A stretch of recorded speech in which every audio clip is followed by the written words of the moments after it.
Hey you, I'm Andy Powell. Welcome to the Allcast Podcast. No topic is off the table. I hope you enjoy. Okay, we're rolling. All right. Hey, what's up? Hey. This is my friend Brad. Hey, Andrew. Brad, Good to how be you here. been? Yeah, thanks for coming. Thanks for doing this. You are my first podcast guest in over 2 years. Oh, it's an honor. I've had 5. I've published 3, and had a little baby boy. So took a 2-year break, and now here we are. That'll do it. I'm gonna work out the kinks. Yeah, no kidding. Uh, No kidding. He's wonderful. I love him. Let's start with the main area of focus, the thing that interests me the most about you. You were raised as a Mormon. yes. Yeah. So the more that I learn about the Mormon belief system, the more I am really surprised at what exactly is in there. So I'm curious, like what's the weirdest thing in your opinion about Mormonism? Where do I begin? Yeah. Okay. I mean, I'm a 6th generation Mormon, which means my ancestors go pretty much all the way back to the beginning. And even we're good friends with the founder. What? Yeah.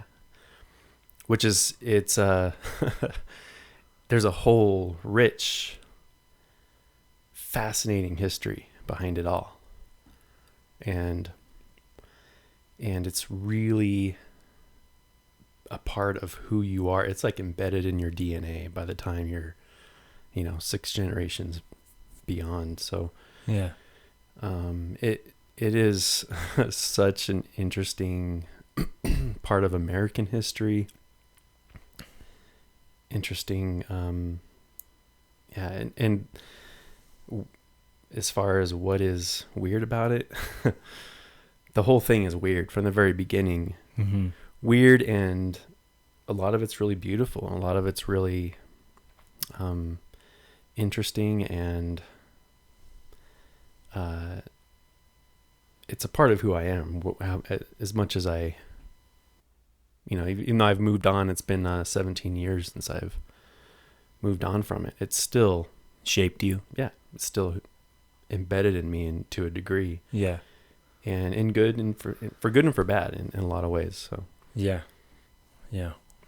One thing that the first thing that I think of when I think of Mormons is, wow, they're really, really, really nice people. I don't think I've met a Mormon who is unkind or inconsiderate. Most of them are very kind, at least in, at face value.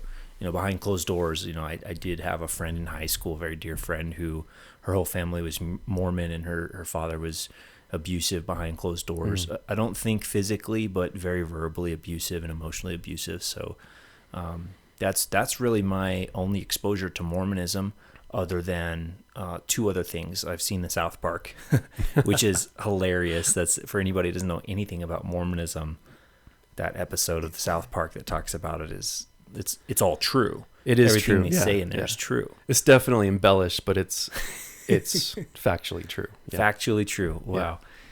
Yeah. And then the only other thing about Mormonism for me is that I one time was driving by a Mormon temple on my motorcycle, and I just I like to explore, so I just drove in there and stopped and was staring at the building. The architecture was absolutely beautiful. It was all white, completely white, and then at the very top of the steeple was what looked like a gold statue of an angel, which I found out from asking one of the kids that walked out. I said, "Who's at the top of the building?" And they said, "Oh, that's Moroni." And I'm like, Moroni, huh? Okay. And didn't know anything about Moroni. Can you tell me about Moroni? As best as I can, because it's been so long and out of mind for so long. But Yeah. Moroni was, I guess, I believe he was the final figure of the Book of Mormon, who kind of compiled who is said to have compiled all the writs and everything into a book of golden plates. Okay. And then buried them in the ground. Okay. and then reappeared hundreds of years later as an angel to Joseph Smith as a young boy to deliver him the plates. Yeah, your great great great great grandpa's friend Joseph Smith. Is Yeah. that right? No, I'm just kidding. Okay, so this is the same. So he took all of the writings. You said writs. Ancient writs or writings, of the so-called prophets pieces of the Book of Mormon scripture that he embedded on these tablets. Yeah. That Joseph Smith dug up. Yeah. As they say. Exactly. And they were all these, prophets that created these writings were said to have existed here in the Americas, pre-colonial era, way, up until 400 AD. So before anybody from Europe ever even came here, right? They're saying that this was where those prophets existed. Exactly. Yeah. Interesting. Yeah. And I do recall that Mormons believe, or well, I don't know about every individual Mormon. I don't know how well versed the average Mormon is in their own text. I don't know how hardcore they study that stuff, but I do know that in the belief system, it talks about how America is like the Holy Land or the chosen land. Like North America. It's said that it's said to be the promised land. The promised land. And the story started with a group of people living in Jerusalem, a family named Lehi. You might have heard of Lehigh Valley, Utah. That's named after. And Lehi is a book in the Book of Mormon, It right? is not. That's the father of one of the main prophets named Nephi. And there's several books with that title. So Lehi was the father who had several sons and daughters and large family, and they fled from Jerusalem, built barges, boats, and crossed, or built a barge, I guess, and crossed. And just to be clear, like I said, it's been a long time since I've thought about these topics. So I'm probably butchering, any that's okay. I won't take it as gospel, if you know what I mean. Any active LDS person who, if comes across this, then there's probably some flaws in what I'm describing. So, but that's to the best of my remembrance. Cool. So. Well, I'll try not to write a curriculum based off of what you're saying then. Do you believe Mormonism to be a cult? I do. And I think that the word cult is overused anyway in our culture. I think there's a lot of cults. I think everybody to a degree belongs to some sort of cult, maybe like an established belief system that they're not allowed to question. I think it's all around us today. Yeah.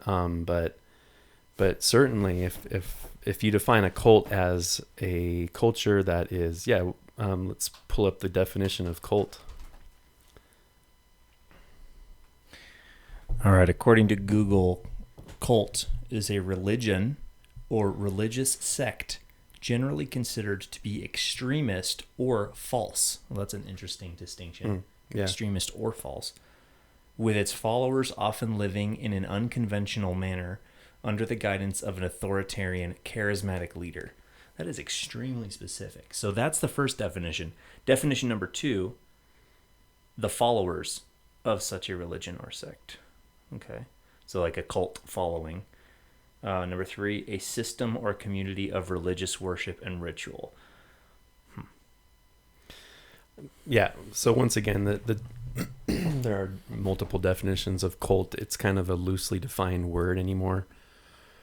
The fact is, at least at its founding, Mormonism was, I think, fit the definition of a cult. It had a charismatic leader, very charismatic, even to the point where he had multiple wives and had to find a way to justify that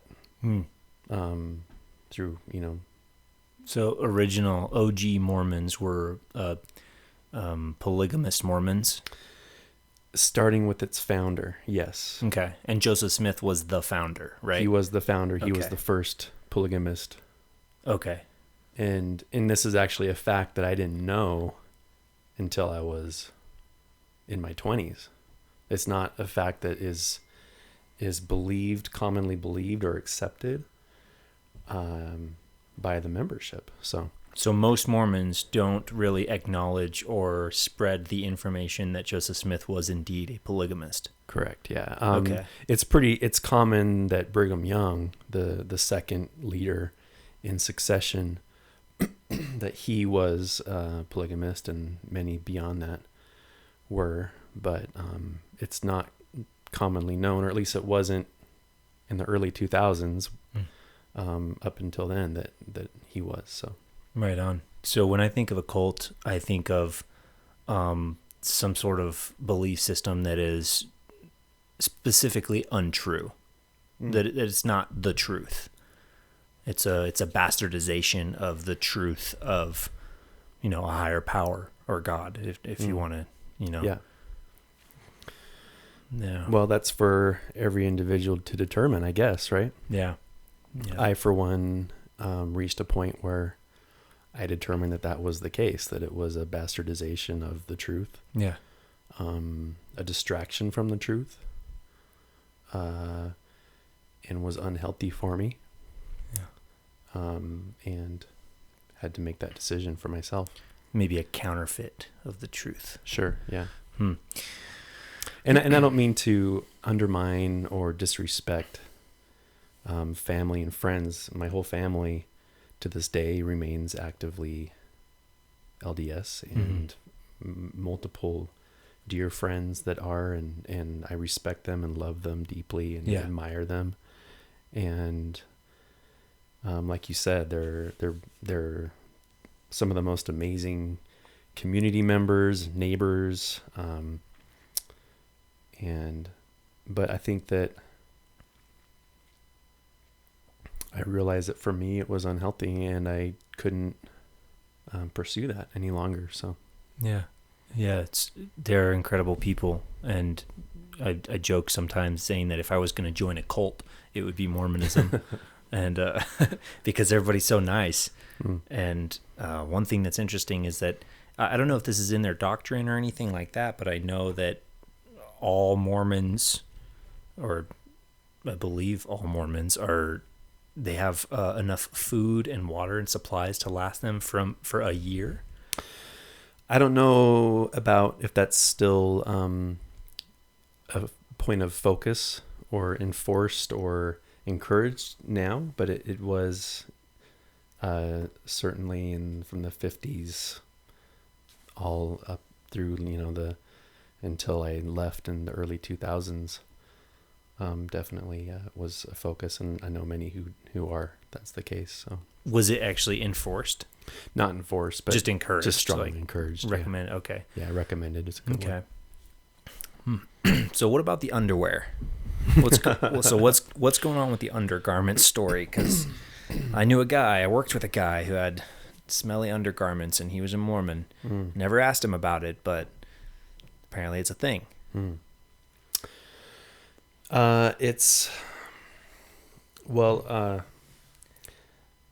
This goes into the Mormon temple ceremony. You brought up the temple. I just recently, last week, passed by the San Diego temple, which is right on the I-5, just like right in your face as you're coming around the corner. This majestic, princess castle looking building that white and elaborate, and beautiful buildings, a lot of money to maintain, a lot of money to construct. It's definitely a symbol of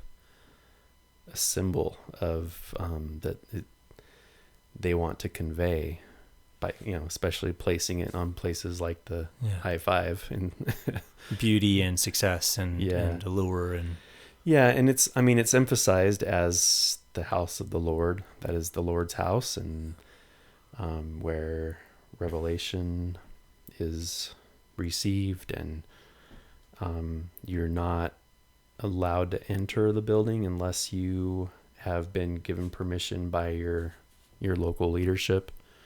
So if you're not a Mormon, you can't go in there. And if you are Mormon and you haven't been deemed worthy, you haven't paid a 10% tithe, or if you've there's different scenarios where you wouldn't be permitted to enter, but then you're kind of given like a little card of entry that you're allowed to enter. Okay, so this is only for the temples. This isn't every Mormon structure, right? Because there's the Church of Jesus Christ of Latter-day Saints is what it's called. Yes. And there's a bunch of those little ones that if I wanted to go become a Mormon or sit in a Mormon church service, I could go into one of those buildings, yeah? Yeah, absolutely. But not the temple. Not the temple. That you have to be, an active member of the church and, like you were saying, pass the test. Yeah, okay. Yeah, pass the test of worthiness.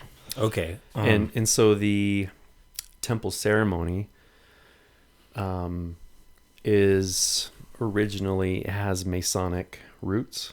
Freemasons, yes. Joseph Smith, the founder, was a 33rd degree Mason.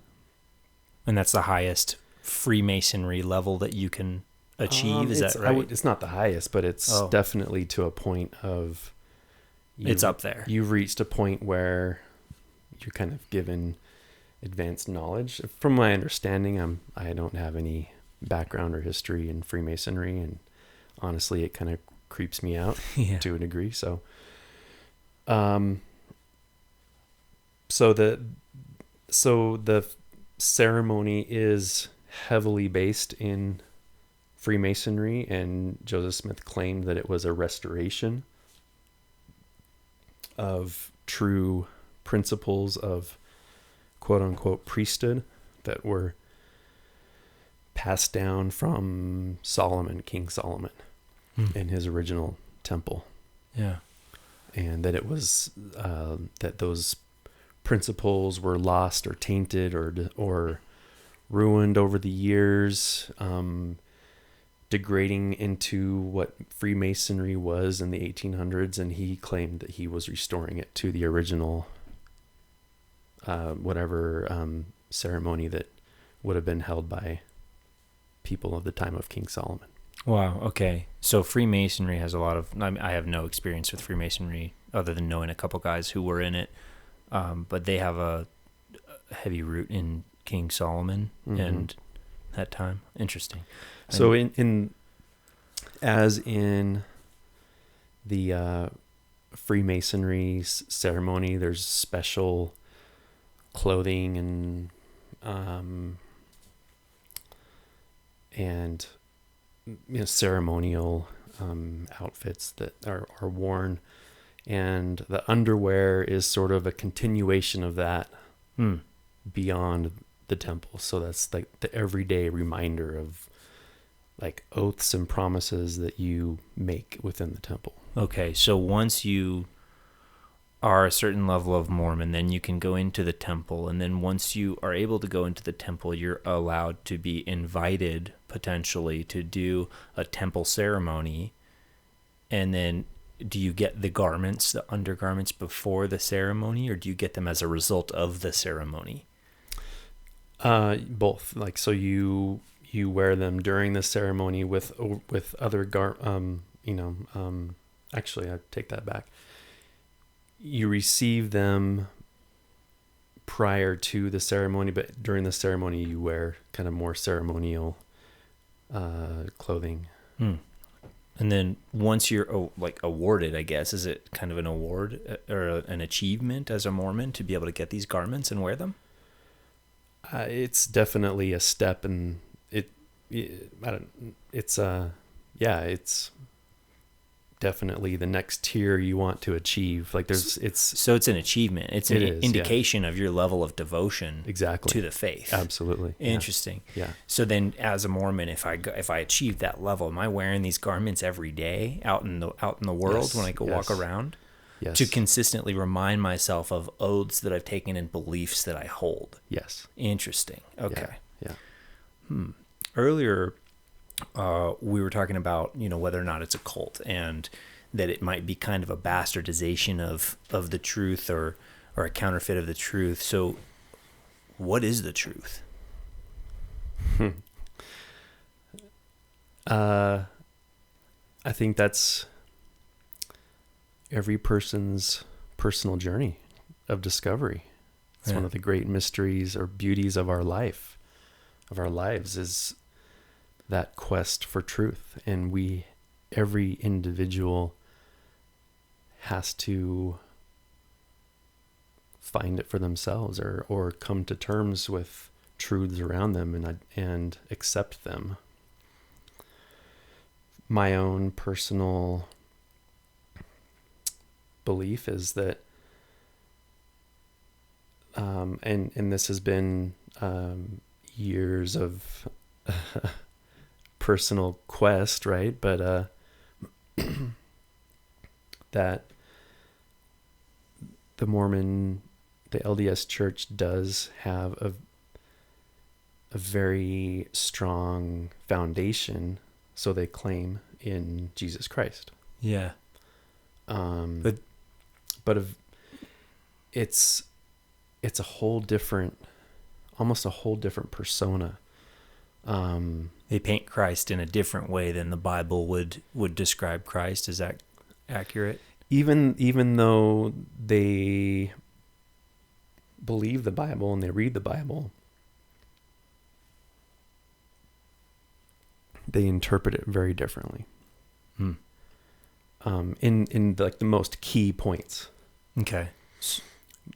Most, so like the Gospels, those would be like the key points of the Bible. It's probably the Gospels, the birth, life, death, and resurrection of Jesus Christ being the key points of the Bible, maybe.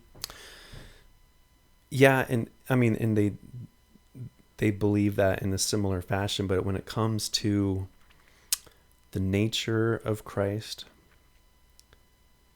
and the meaning of his sacrifice, or the acceptance of Christ, what it means to accept Christ is very, very different. And it follows a pattern of, like you said, of that level of accomplishment. So obedience is key. Obedience to the spiritual hierarchy within the church? Essentially, yes, but they are said to speak for Christ. So the people in the Mormon church are said to speak for Christ? They are believed to be, modern day prophets that speak for Christ. And so by listening to them, you're listening to Christ. So similarly to Catholicism, where you have to talk to the priest in order to talk to God, you kind of have to go through an intermediary rather than having a personal relationship with God or Jesus yourself. Is that right? I wouldn't say it's in the same degree as like the Catholic Church, where the Father is said to be, or the Pope, correct me if I'm wrong, is said to be, he's the intermediary, right, between the people and Christ. The LDS do teach personal revelation, personal communication, like for yourself. But as far as what is right and wrong, what is like quote unquote doctrine of the church, if that doesn't come from the hierarchy of leadership, then it's not. Then it's to be considered false doctrine. Wow. So Yeah. Okay, so the hierarchy of the Mormon Church are writing the doctrine. Are they amending this doctrine as they go? Yeah. I think So instead of 5 wives, you can now have 7. I mean, that's an example that polygamy, when Utah was trying to become a state, the polygamy was in the way of them becoming a state. And then, not too long after that, then the revelation came about that polygamy had to be abolished. And so the revelation that Right. one of the prophets or a group of prophets in the church supposedly had now allows them to amend the doctrine of the church so that they can right. gain a different status. Yeah, and polygamy was continued to be practiced after that because... But it was no longer in the wasn't, doctrine. it wasn't considered doctrine. It wasn't... I don't think they allowed for new scenarios. And even a lot of people moved to Mexico at that point. Yeah. Yeah, so a big group of LDS polygamists, when they were not able to practice polygamy in Utah, then fled to northern Chihuahua and continued to practice there. So Okay. So what? When we're talking about a bastardization of the truth, you said, what is the truth? You said everybody has their own. That's kind of what your life journey is to determine what is the truth for you. Yeah. And maybe not everybody's pursuing that journey actively, but that's kind of the gist of it. It's up to the individual. So do you believe that there is an overarching truth that applies to every living person or every living thing? I don't see how there could not be. I mean, we're all human. Yeah. We all have eyes and ears, and of course we're all unique. We all have our gifts and strengths, and how could we not exist? But then one person's existence is different than another person's. I absolutely believe in a universal truth. Okay, so there's individual truths and universal truths. Well, I mean, there is universal truths, but when I say that it's a quest for everyone, I believe that no one can force anyone to believe the truth. Mm-hmm. Right? And there are truths in every culture, in every, I believe, positive thought, positive teachings, truths in every aspect of wisdom, every society. Wisdom, yes, pieces of wisdom, pieces of truths. Yeah. So wisdom is like a common denominator that exists in every culture, in every religious pursuit or cult or belief or whatever. Yeah, and of course, wisdom can be mistaken as the end all of truth, when without thinking beyond that wisdom,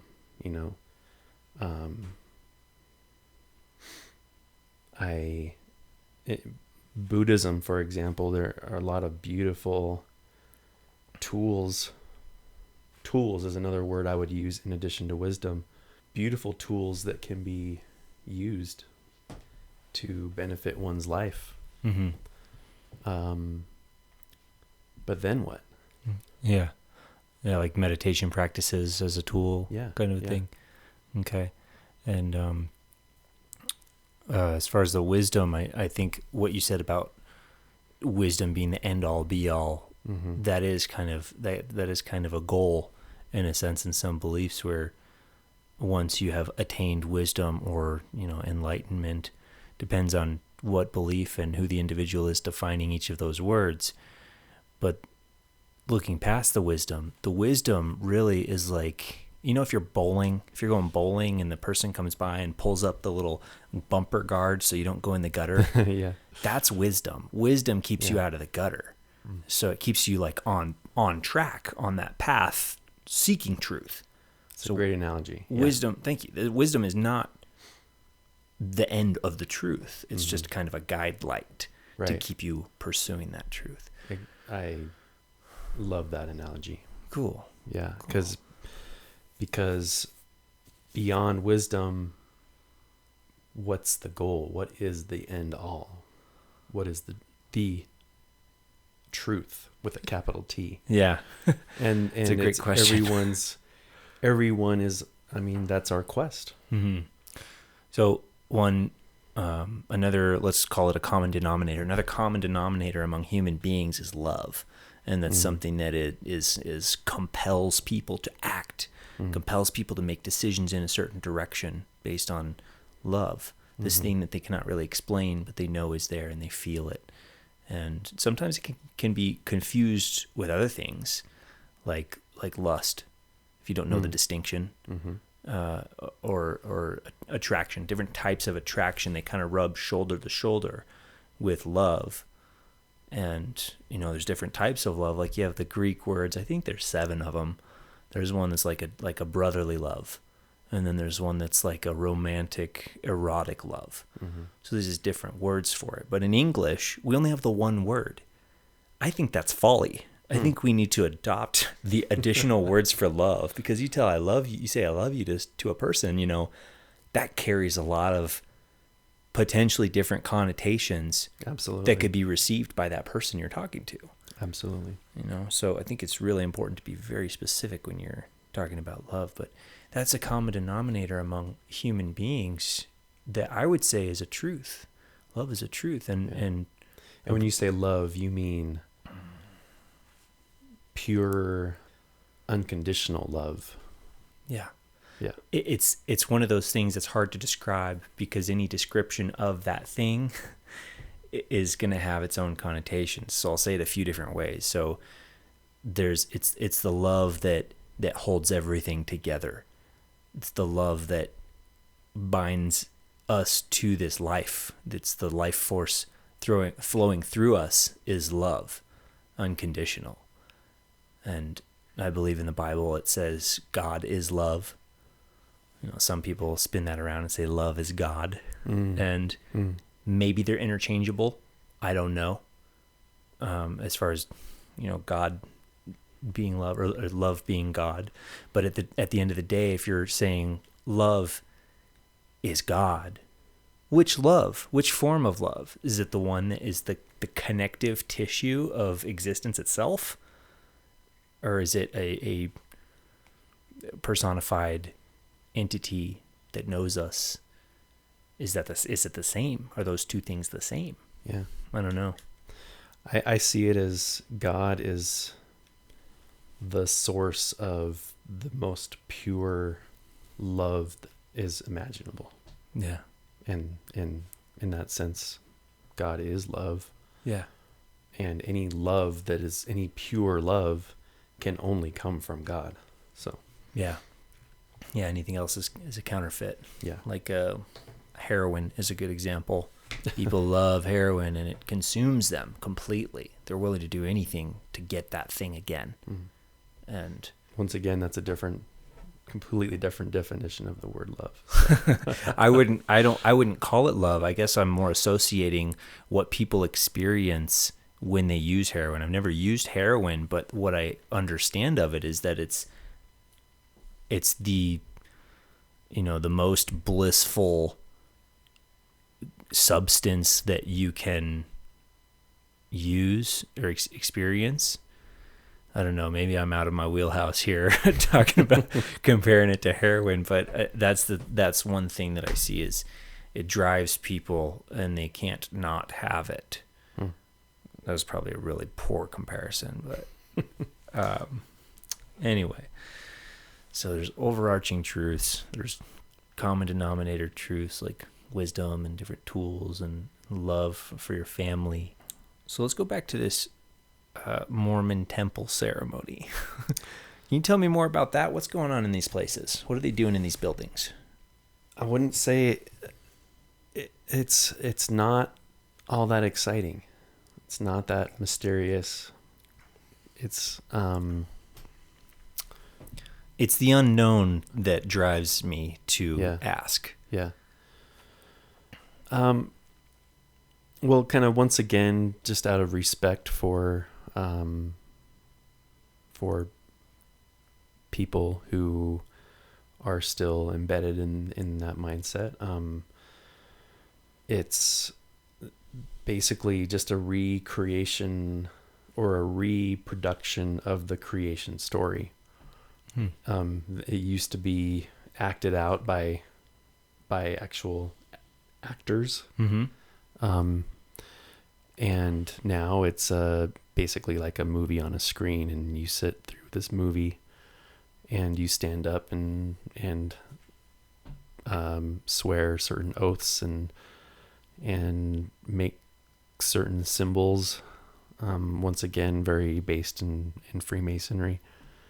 Those symbols are, and those are supposed to be the tokens and signs that you would demonstrate to God, the Father, upon entering his kingdom.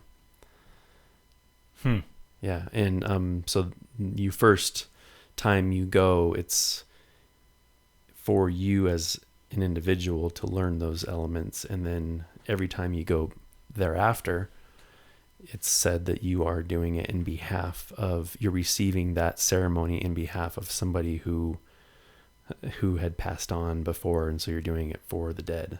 They do a lot of work for the deceased. So they're giving you the gang sign key code to get into heaven. That's a pretty good summary. Yeah. Okay. Yeah. So it literally like hand shapes or mudras or whatever. Handshakes, hand gestures, and these verbal promises, promises, oaths, and are these oaths in English? Is it? Yeah, okay, or in any language that whatever language you're going through. Yeah, Wow. Yeah. And then you go through the ceremony. You kind of go through this process where you sort of do this mock entry into heaven, and you stand at these white curtains that are said to be the quote unquote veil passing from life to death, and kind of ceremonial of then you demonstrate the knowledge of those elements, and then you're allowed into heaven basically. And they call this, there's this massive room they refer to as the celestial room, and it's full of chandeliers and beautiful ornate architecture, and you go there and meditate or sit in quiet or pray and leave when you leave. So that's beautiful. And that's kind of the conclusion of the ceremony. Yeah. At what point do they bless your genitals? That's a thing, right? Yeah, that is. Yeah. Do they actually touch your genitals? They do not. No, they don't touch you. No, and that's actually. Do they make you take your clothes off?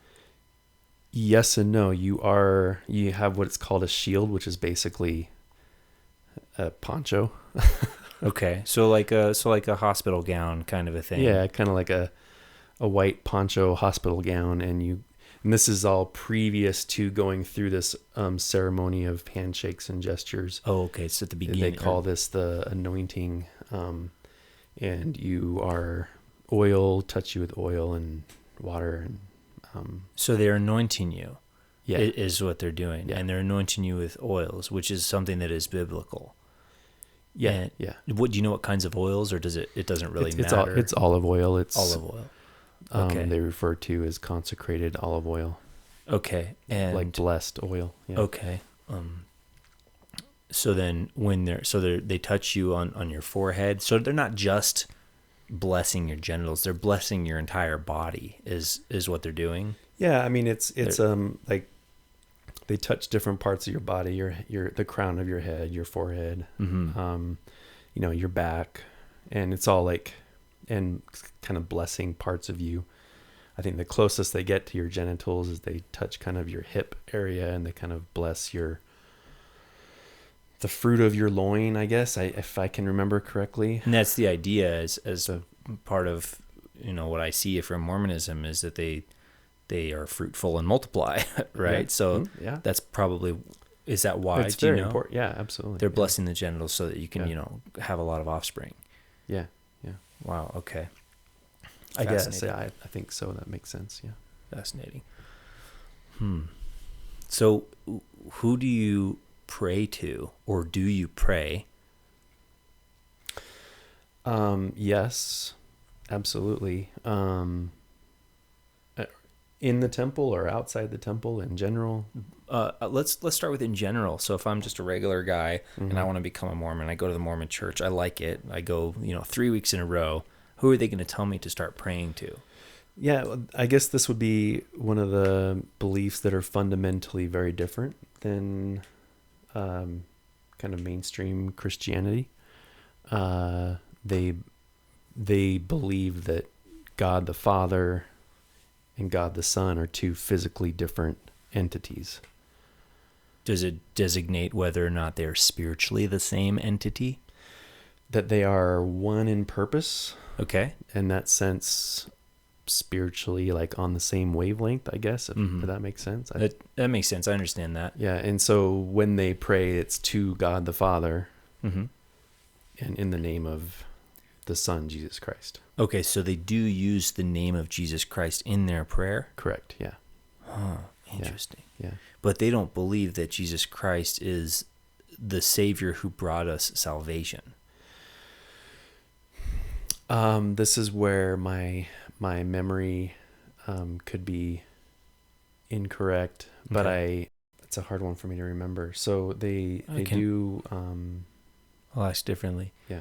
Okay. It takes more in Mormonism. It takes more than faith in Jesus Christ as the Savior to get to heaven. Yes and no. They do believe that salvation is through Jesus Christ, but there's add-ons if you meet these criteria. Okay, so it's Jesus Christ plus this. If a parent who says you can have this donut if you do your chores, and if you don't, you can't have the donut. But it's here for you and ready here for you. But if you don't meet X, Y, and Z, it's not available to you. Okay, so you have to do stuff or works in order to get to heaven. Absolutely. Okay. Yeah. So that's the gist of it. The more good stuff you do, the more likely you are to get to heaven, or the higher rank in heaven you get to. Yes. Okay. So whereas what I know of Christianity, it teaches that the grace and the salvation of Jesus Christ is a gift that is already existing in us, and we don't have to do anything except receive it. Exactly. Yeah. And that's the main distinction. You have to do stuff to get to heaven in Mormonism, and in Christianity, the gift is already here for us. Correct. And that, I would say, is the primary difference between Mormonism and all other. And I mean, it's also in other forms of Christianity. Catholicism similarly has requirements, if I understand correctly. But yes, that is the fundamental difference between Mormonism and mainstream Christianity. Okay. So you boil it all down, take everything else out. The difference is, in order to get to heaven in Mormonism, you have to do stuff to appease or to, whatever. And then in Christianity, you don't have to do like good works. Correct. Although in Christianity, if you are, if you receive that blessing and that gift of grace, then it will lead you to do good works anyway. Right. But I will say that definition of grace, salvation by grace, is very difficult for a lifelong Mormon to understand and comprehend. Yeah, because they've been built to believe that you have to jump through this hoop, you have to climb this rung and that rung of the ladder in order to, get the donut. And and to them, they see, like, what? You can do all this stuff and you're still... my post-Mormon experience shortly after I delved into mainstream Christianity for a while, and I just wasn't able to comprehend that. Hmm. It took me years to finally, through years of life experience and changing my understanding, to finally, where it finally clicked and made sense to me. Yeah. Hmm. Was there any kind of a catalyzing event or experience that really brought it home that the gift of grace is already here for us? That comes to mind, maybe not specifically, but I would say that, and I wouldn't say that this is that somebody has to go through something like this, but for me, I had to, was maybe a psychedelic experience. Maybe, or it was. That would be kind of what, where it finally clicked in my brain. Okay. So having a psychedelic experience, and you're talking about like on drugs. On, mushrooms. Magic mushrooms. Do you call those drugs? I guess so. Nah, depends. I wouldn't. I think they're something totally different. I think they're a gift. One guy I really like, he describes them as the telephone that God left behind for us to talk to him. Not that we need that telephone to talk to him, but it's a pretty direct line if you have experienced that. So right. You had an experience with magic mushrooms that helped in your brain kind of click the actual understanding that the grace of God is already here for us. Yeah, and I don't know if it was one single experience, but maybe a few experiences that led to that final understanding of it. Yeah. So are you being guided by somebody through these experiences? Like a shaman or something like that, a teacher or whatever? No. Not okay. In those cases, no. Cool. And you're but I will say that the setting was opportune for it. If you listen to people like Terence McKenna or other people throughout history who talk about the psychedelic experience, they refer to setting. And I don't advocate psychedelics to anybody who's not ready, or anybody who, for the sake of recreational use. Maybe it has its place, maybe it's beneficial to some people, but it can also have a negative impact if it's not properly used. But it is a tool that, in my case, was necessary. I think to kind of... correct me if I'm wrong in what I'm about to say. An experience or multiple experiences on magic mushrooms brought you out of Mormonism into the truth of what Jesus Christ taught. That's yes and no. By the time I got to that point of experiencing magic mushrooms, I was well beyond having departed from Mormonism. Okay, so it didn't. So that was it wasn't like a flipping a switch. Right. Necessarily. That was later in my journey. Okay. In my my quest for truth and understanding. That was later on, far later on. Yeah, I was to the point where I had healed from my departure of Mormonism, and this is, you said it was over like 15 years or something like that. Probably 12 to 15 years. Okay. Of the healing process and the search elsewhere. Yeah. Wow. Okay. That's incredible. So I can't like stop saying it. So the mushrooms brought it home in a sense. Yeah. So to go to delve deeper into that experience, my post-Mormon experience, I was very scarred, and that's a pretty painful experience to go through. Yeah. To come to terms after the realization that your lifelong belief system, that you couldn't grasp onto it, you couldn't believe it, and to come to terms with that, it makes you feel very betrayed, very I've been through that experience myself. Yeah.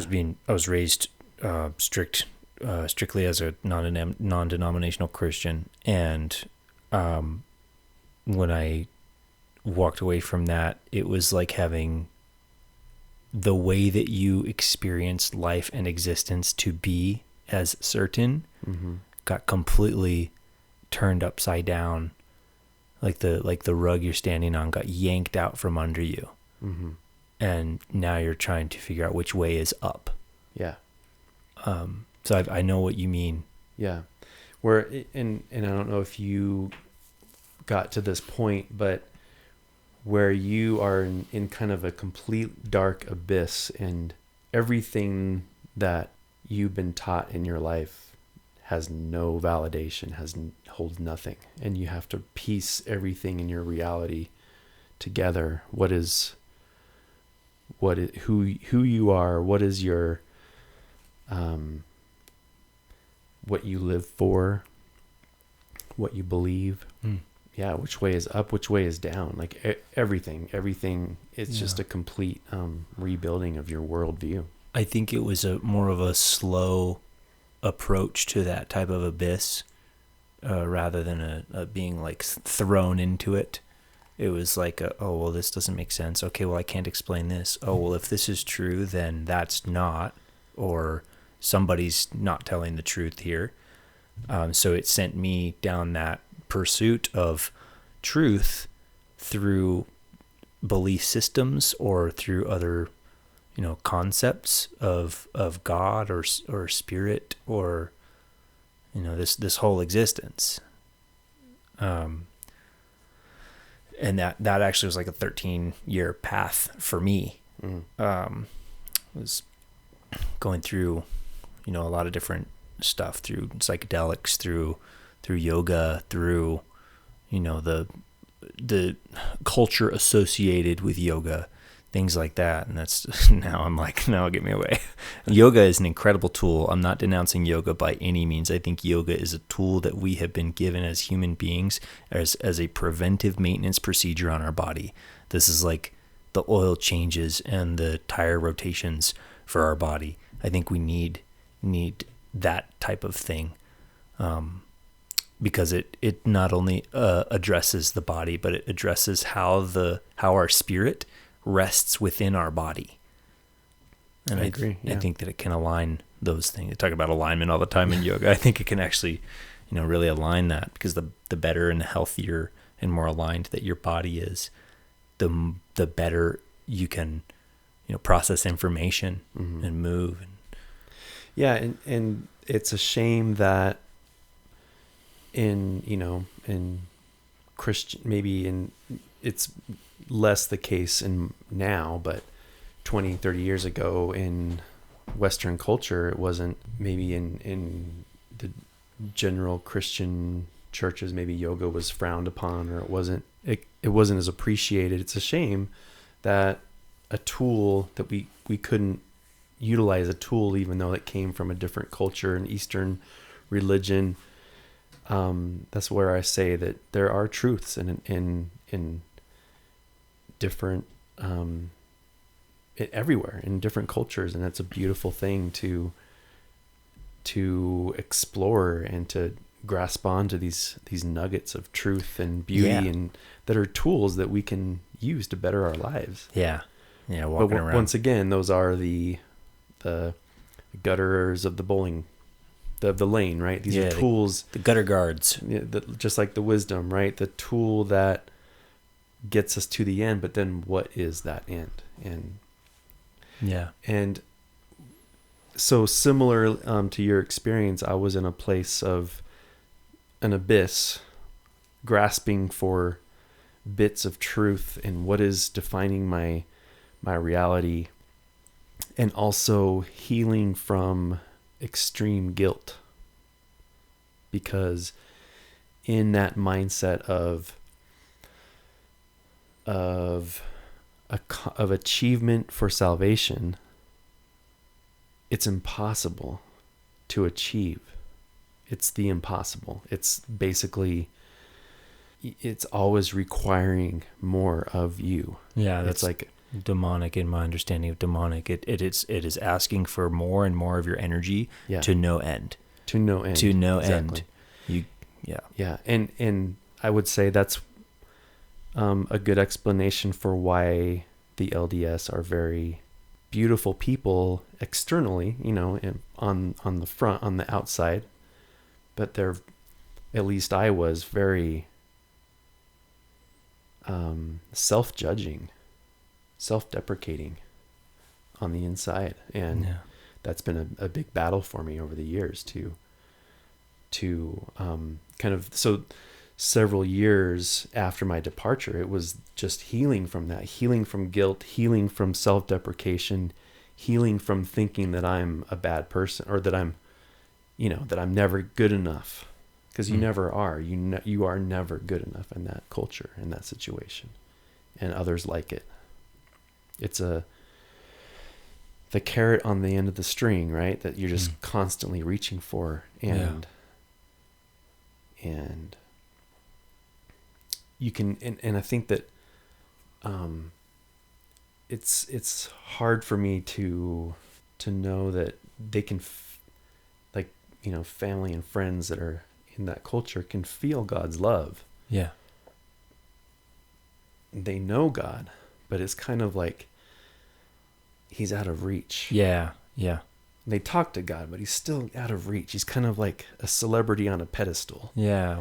So, and instead of somebody that you can just embrace. Yeah, your friend, Jesus. Yeah. One thing that the Bible describes that I read recently, I think it's in Ephesians. It talks about how, like you're saying, it's far away. You can see it, but you can't necessarily grasp it or hug it. But it's saying that when we have faith in Jesus Christ, we are unified with Jesus Christ. So he lives within us. So our spirit is filled with the Holy Spirit, with Jesus Christ, and he inhabits us. That sounds freaking weird, but right. But that's what it is. And that's an experience that I've had. And, going back to the mushrooms thing, the mushrooms taught me so much, experientially, and other psychedelics as well. It's just mind-blowing things that you cannot conceive of in normal states. I don't care what kind of imagination you have. There's some of these things that you can't perceive, like the way that things are interconnected. Everything is interconnected. Yeah. And that's one example. But can I just say one more thing about please, that? yeah. I would add to that I guess just the disclaimer that it comes down to intention with those experiences. Yeah. If that's not what you're pursuing, truth, then you'll find other things. Yeah.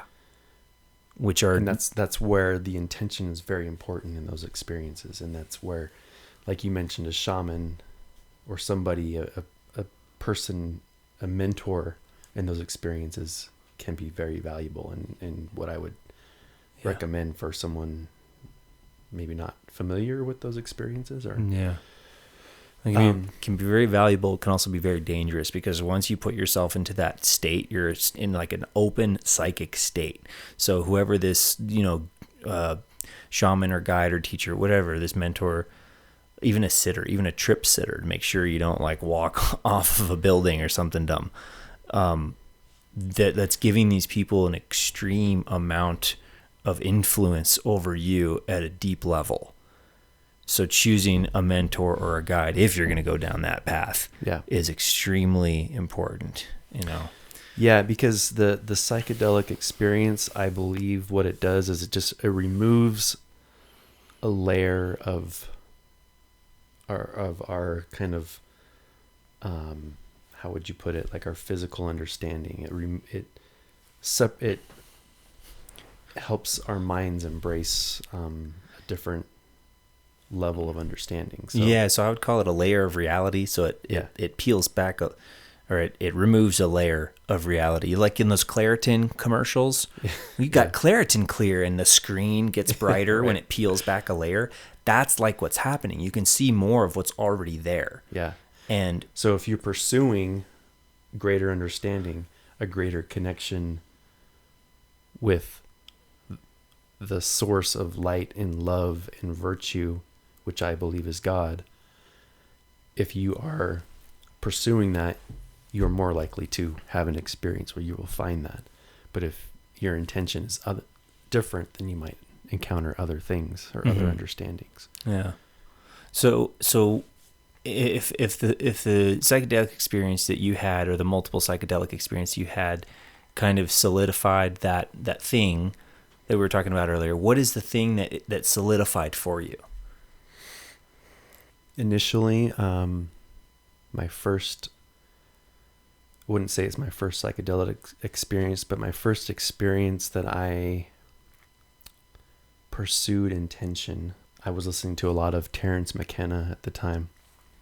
Far out. I don't know if you've heard of him refer to the, what does he call it? The hero's dose. Oh yeah. Heroic dose. Yeah. Heroic dose. Yeah. 5 grams of mushrooms in silent darkness. In silent darkness by myself. You did that? That's what I was doing. That's what I did. That was your first time? It wasn't my first time. It was my first time with the intention of pursuing greater understanding. Whoa. 5 grams. Okay, I haven't done that. That's... I don't know if it was... I don't know if I knew how to measure or right, anything, okay. But it was a substantial, powerful... It's a heroic dose. Yeah, it was powerful. So what is the thing that clicked during that experience?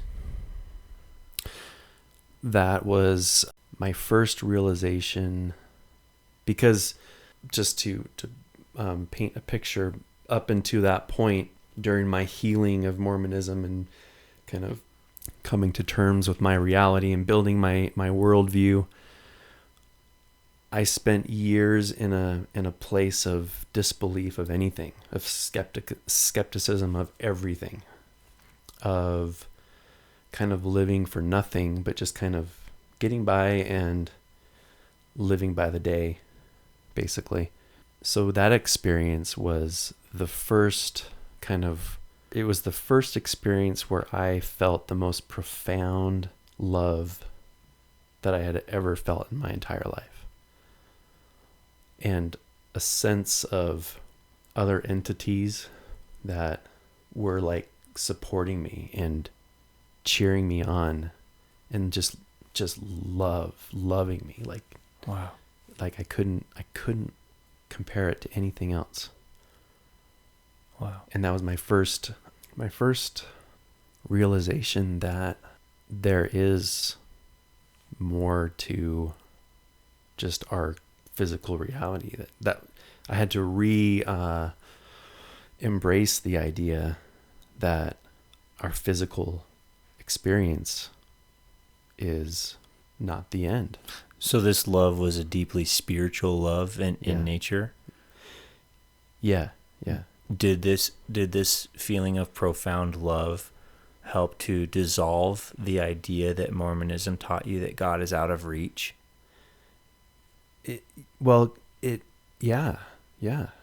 taught me that, here I had departed from my childhood belief system. I was completely, by the standards of what I grew up, I was a complete sinner that should be cast into the depths of hell, because I had dropped everything that I was taught. So I lived for years trying to recover from that sense of recover. I mean, I didn't believe that was the case, but I was still recovering from that guilt and shame, to a point where I just was I'll just enjoy life and live for the moment. But when I felt that experience, it was, you are loved for who you are, just being who you are. Yeah. You are loved. Yeah. No ifs, ands, or buts, nothing, no strings attached, nothing. Just come feel my love and just enjoy it. these, whoever these entities are, I felt love from them as well. Like, it's just, in that experience, I was so full of gratitude. Like, I couldn't stop saying thank you, thank you. That's beautiful. What do you believe about Jesus Christ? Well, I believe he is the physical form of God. Honestly, I'm still piecing that together, that understanding. That is what I can almost visualize. Like, I mean, he was the greatest teacher of all time, the greatest healer of all time. These writings exist because they can't be, no one could have made those up and have it persist through time. But like, so in my mind, I always like to think about things from like an outsider's perspective, or like where I was 10 years ago. If I was talking to myself 10 years ago. Oh. Okay. In my abyss of disbelief and post-Mormon. Yeah. Even if, let's remove the resurrection, the idea of a resurrection, the idea of the virgin birth. Like, let's just say that Jesus, Yeshua, was just a man living in Jerusalem, okay? In his early 30s, okay? Everything that he taught was so poignant to that time, where the culture all around him was basically, you had the Romans, you had these ancient Jewish, I don't know if you would call them, you had the Pharisees, Sadducees, just different spiritual leaders of the time. Yeah, and between all of that going on, it was very much like, almost like the culture that I was raised in. Yeah. Of you must do this and you have to do this and must achieve this. And he was a complete renegade. Yeah. He was such a badass. Yeah. Yeah, because he took all those concepts and snuffed them out with just a few words of truth. Right. And these things that he said were so outrageous. Yeah. Unprecedented for that time. Unprecedented. Like, where did this guy come from? Yeah.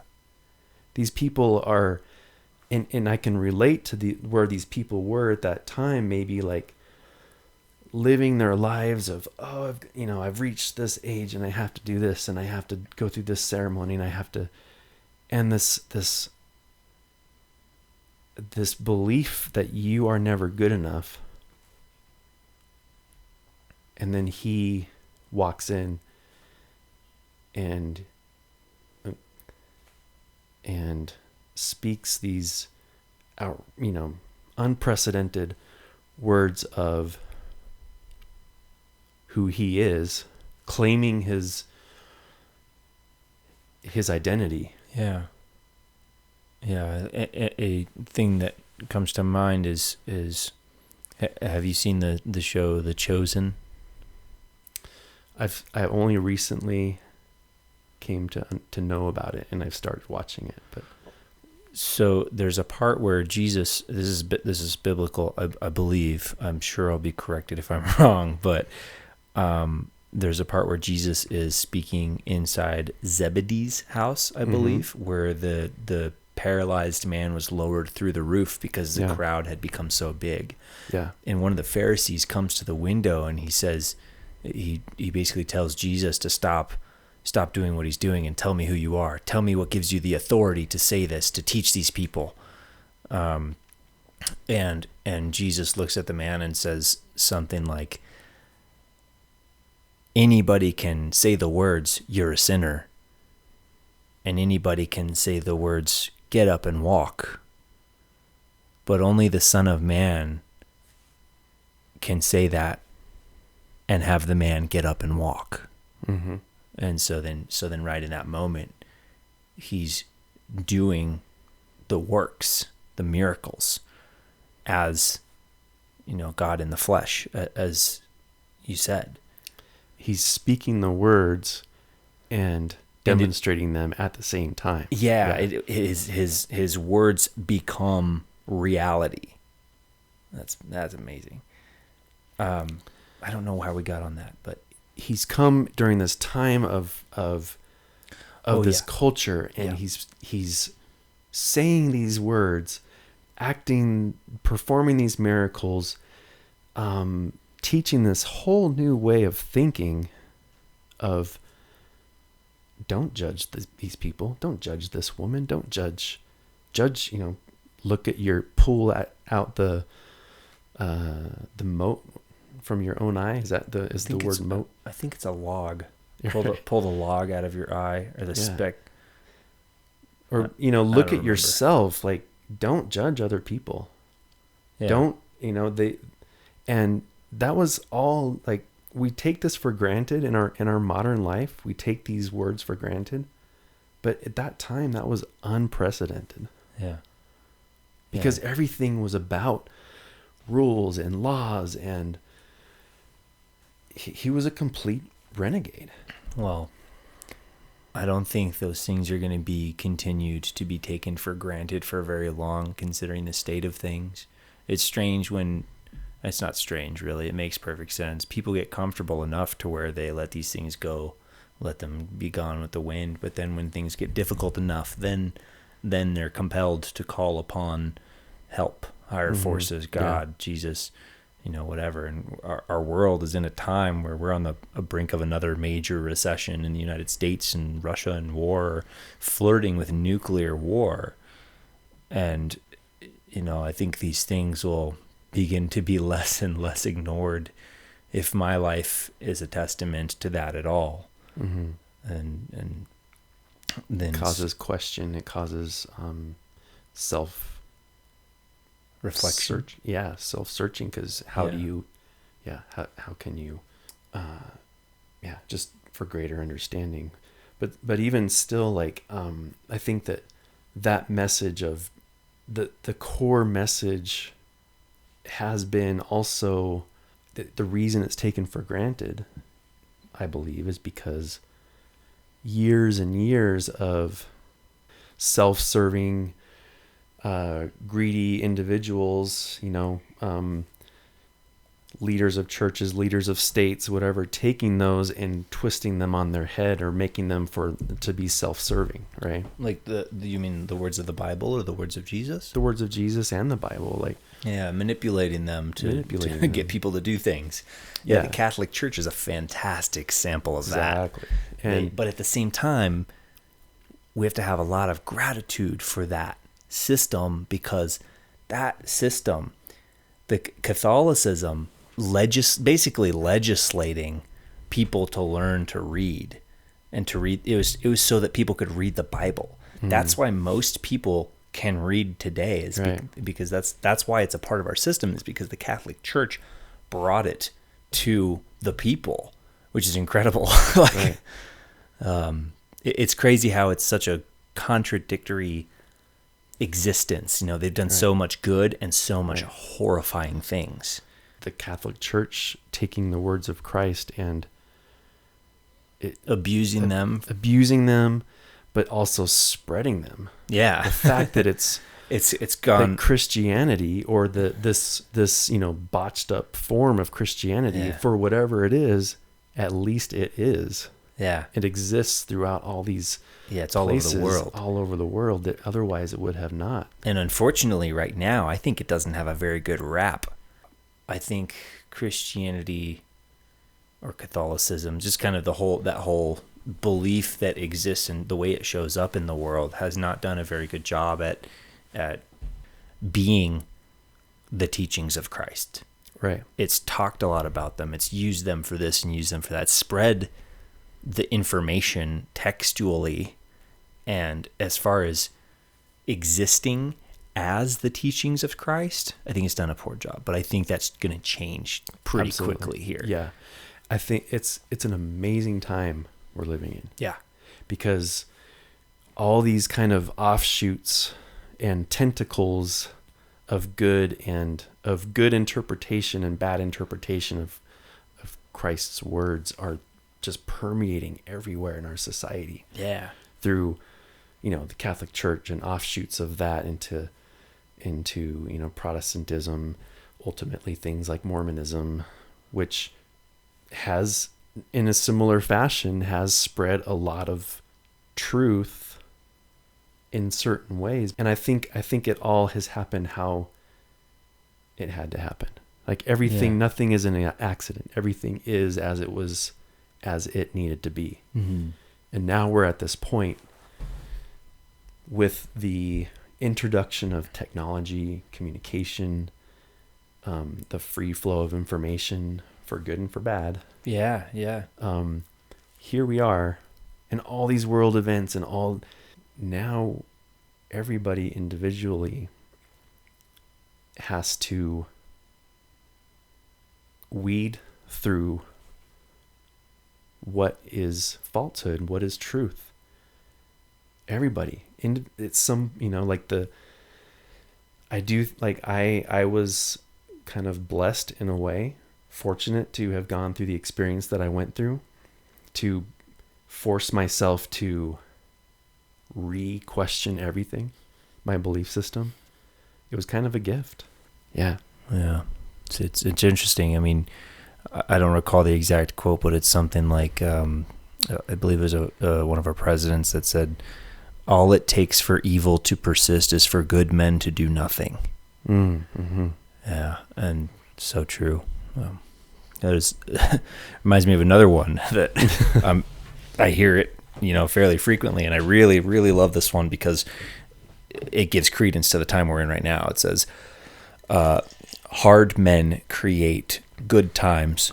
Mm-hmm. Good times create soft men. Mm-hmm. Soft men create hard times. Yeah. And we're on that like fine line, that boundary line of crossing over from, good times to soft men to hard times. Yeah. And speaking of soft men, like the strength of masculinity. Yeah. Masculinity is suffering. Yeah. It's being attacked through things like toxic masculinity. Yeah. Since when is it toxic to be masculine? Well, and to be fair, there has been a lot of toxic masculinity due to the lack of fatherhood, right? Of God. Yeah. And, people having a relationship with God. The Father. Yeah. Yeah, it's the Father's heart that lacks in the world. Because once you understand God's love, that just makes you more powerful and more, that increases your masculine, in my personal experience. Yeah. I believe that increases like true, it grounds you, masculinity of power and strength. It grounds you in who you are so that you now know what action to take if you have a good relationship with God. Yeah. And the toxic masculinity thing is an attack on on exactly that, on men. And people are, now I see that people are afraid to be themselves as a man, or they're afraid to, express their manliness. Yeah. Because they're afraid of attack, and it's really unfortunate, but that stuff has to change too. This is the place, this is the meeting place where we decide, okay, it's time to draw the line. It's time to stop allowing these things to persist against the masculine, because we need strong men. We need strong men in order to maintain a good, healthy society. Yeah. And we need good, strong women too. I think that, and absolutely, and the evil in the world is an attack on both, masculinity and femininity, like the beautiful femininity, the beautiful masculinity that is like pure, right? But I don't, this is a theory maybe, but,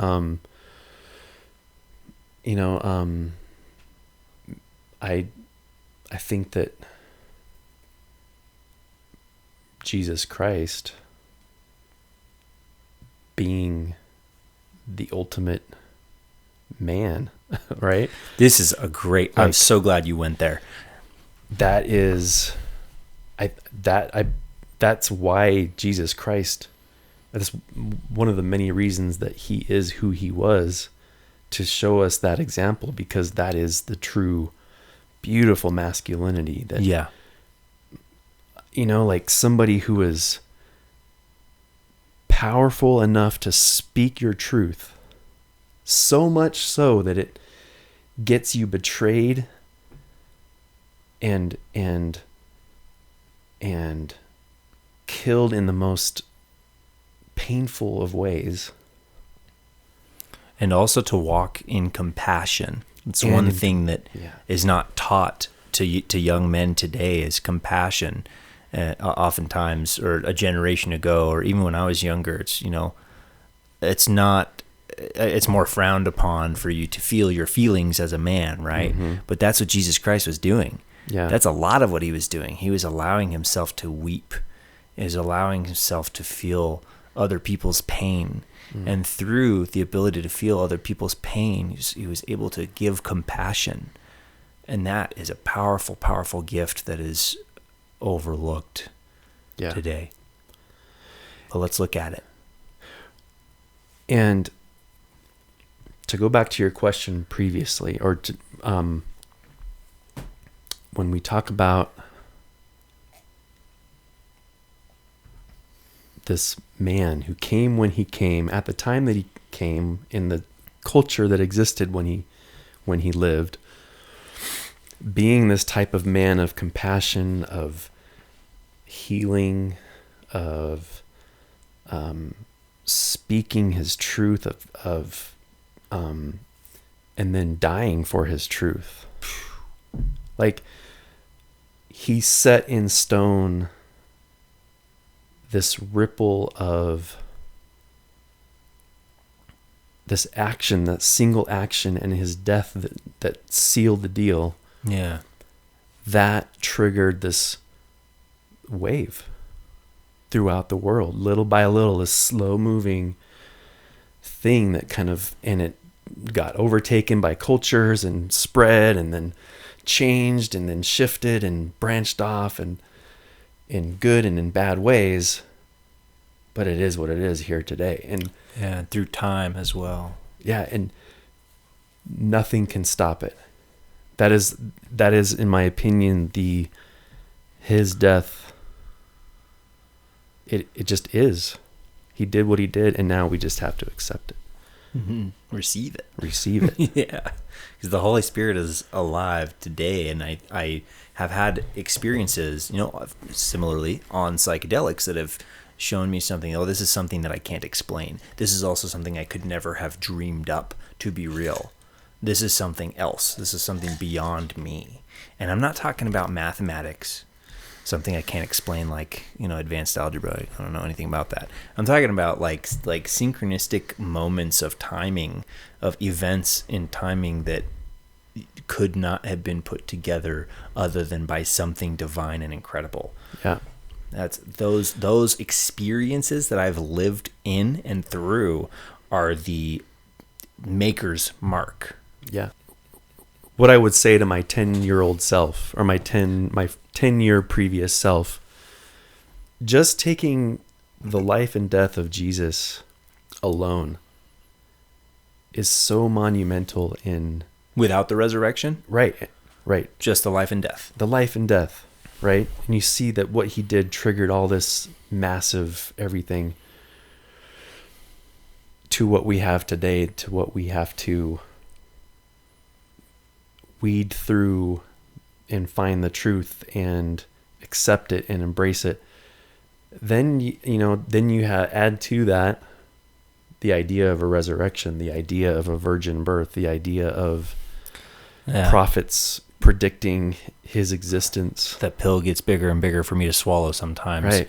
So if I boil it down to just Jesus in his life and death and dying for something so profound that he believed in, which was love for your fellow man and compassion for human beings, not only is he asking us to live that way so boldly that it might get you killed for the sake of loving people. Yeah. And also our current, the pressure in the world is also asking us to live that way because, we're literally on the brink of nuclear war. Mm-hmm. There's one treaty among many treaties between Russia and the United States that still stands to prevent nuclear war. There used to be more, but those have been, done away with for whatever reason. I'm not too well versed on that, but I know that much.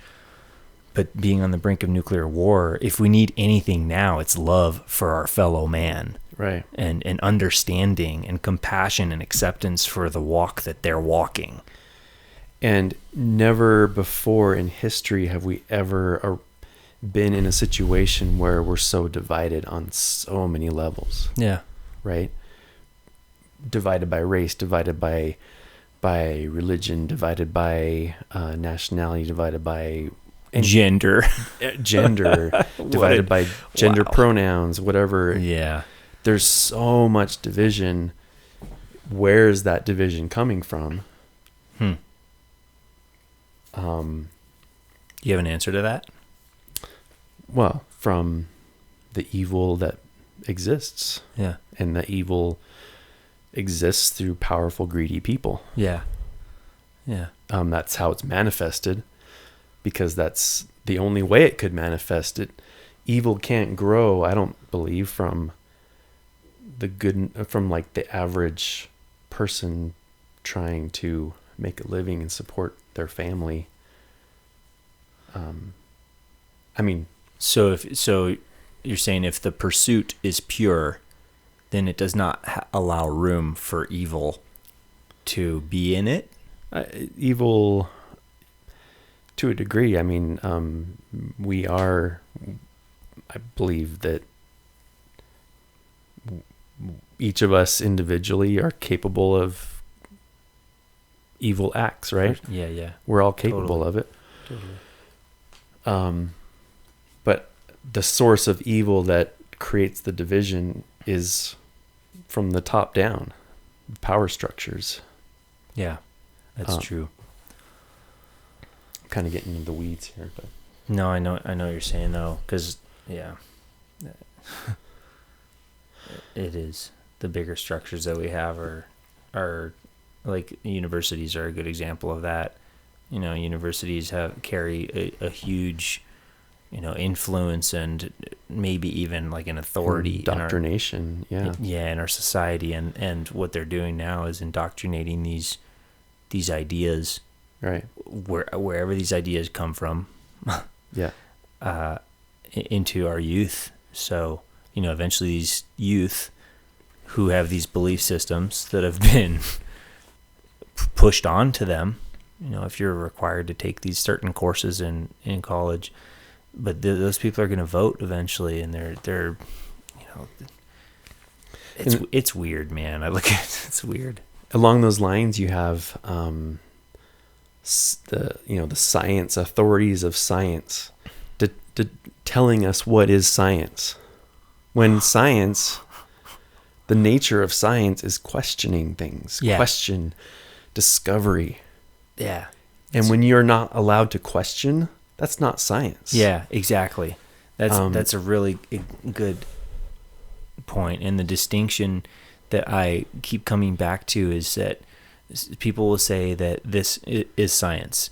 You have a theory and you work to prove that theory. That's not science. Science is you have a theory and you do anything and everything you possibly can to disprove that theory. And if the theory still stands after you disprove it, good. Yeah. Then you can send it to peers, other people, to attempt to disprove that theory. And if they continue to try to disprove it and it still stands, well, then it becomes fact. Right. And if you still want to disprove it, have at it. Yeah, if you want to try, go for it. A decade later or 100 years later, right? That please correct the science just to reinforce what is fact. And that's oh man, this is getting into a sketchy arena where I think about the gender thing and the biology, established biology, and we don't need to go down that road. But then the pharmaceutical, and I mean, we can go on and on about that. But the idea is that we are now in a place where, and to mention like the media, the communication of what is the official everything, there's a division that exists now, and where now more than ever we need love, we need understanding of one another, and we need realness. We need the same. Jesus is the way, the truth, and the light. He showed us how to speak your truth, how to be real, to not be ashamed of the truth. Yeah, so like, what are the consequences? I don't care. I'm still going to say it because that is the right thing to do. Yeah. And in his case, it was the risk of death. In our case, hopefully it doesn't come to that. Yeah. But it's that is the solution to everything, is people speaking their truth, people listening, people understanding. Yeah. And holding compassion. Finding our common thread, which is love. And what is ultimate truth? Yeah. So to bring it home and to kind of find some closure to all of this, like more than anything, regardless of what you believe or where you're at in life, one of the best things that we can do is to be like Jesus in that way of speaking truth regardless of consequence and giving compassion. It's a scary thing to speak the truth regardless of consequence, because there will be consequence. We have the freedom of speech, but the freedom of speech does not prevent an effect from happening from that speech. Correct. Yeah. You can say anything you want, but you might, reap consequences of what you get shut off of Twitter. Yeah. You might be canceled or whatever, which is so elementary. Right. Shut people down like that. No, but you lose relationships. Yeah. If you speak truth. In our day, you're not going to lose your life, hopefully, but you will lose friends, family members. If you're speaking the truth and those people leave because of that, then all you're doing is a good screening process for the rest of your life. You want to be surrounded with people who support you in speaking the truth. Speaking, you mean like, when I refer to speaking your truth, I mean speaking from your heart. Yeah. About what I believe to be true. This is my observation. What is your observation? Let's discuss it. Let's talk about it. Yeah. Get it all out on the table. Yeah. So if you could ask, anyone who's listening to do one thing, one helpful, good thing for the world today, what would you ask? Question everything. Right on. Right on. Yeah, question. Don't be afraid to question your beliefs. Yeah. Don't be afraid of it. Yeah. Because once again, if they're fact, they'll remain. Yeah. Any of our beliefs that are not true are not serving us. Why would we want to believe in something that's not true? Anything. Even like I got a whole lot of psychology style answers for that one if you want to go there. I mean, right. I understand what you're saying. Like if I want to believe that this Big Mac It depends on how much you healthy for value me. it depends on how much you value the truth though. Because if you can set the truth aside to benefit in other ways, well, maybe people value those other benefits more than they value the truth because they don't see the truth as serving them. They see the truth as, oh, I lost my friend because I told the truth, you know. But looking big picture, long term, the truth has to be the way. The truth shall set you free. I think we should end on that. Thank you, brother. Yeah, thank you.